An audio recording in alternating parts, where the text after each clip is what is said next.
In today's video, I'm going to teach you how to use Zoom on Windows. Whether you're new to video conferencing or just need a quick refresher, this guide will walk you through the essentials of getting started with Zoom on your Windows device. So let's dive right in. First, open your web browser and head over to the Zoom website, which you'll find at zoom.us. Once you're on the site, look for the option to download the Zoom desktop app specifically for Windows. This application will provide you with the best Zoom experience on your computer. After you've downloaded the app, the next step is to install it. Click on the downloaded file to begin the installation process. Follow the on-screen instructions carefully. Usually, this will involve selecting the installation location and clicking Next a few times until the installation is complete.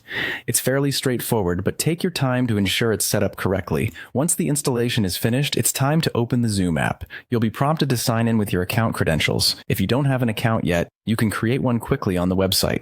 Alternatively, if you need to join a meeting without an account, that's possible too. Just click Join a Meeting at the bottom of the sign-in page. Joining a meeting is simple. Click on the Join button, which you'll find prominently displayed. Enter the meeting ID provided by the meeting organizer along with your display name. Once ready, click Join to enter the meeting room. Keep in mind, depending on the host's settings, you might need to wait in the virtual lobby until admitted by the host. If you're looking to host a meeting, that's just as easy. Begin by clicking New Meeting.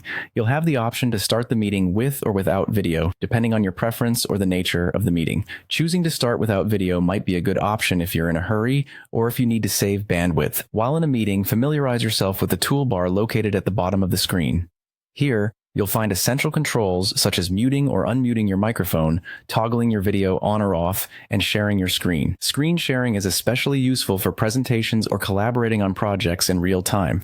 Additionally, you can open the chat window to exchange messages with participants, making communication seamless. Once your meeting is concluded, you can easily end the session by clicking End Meeting in the bottom right corner. You'll have the choice to leave the meeting for yourself or end the meeting for all participants. And there you have it. A quick and easy guide to using Zoom on your Windows computer. With these steps, you'll be navigating Zoom like a pro in no time. Thanks for watching, and happy video conferencing.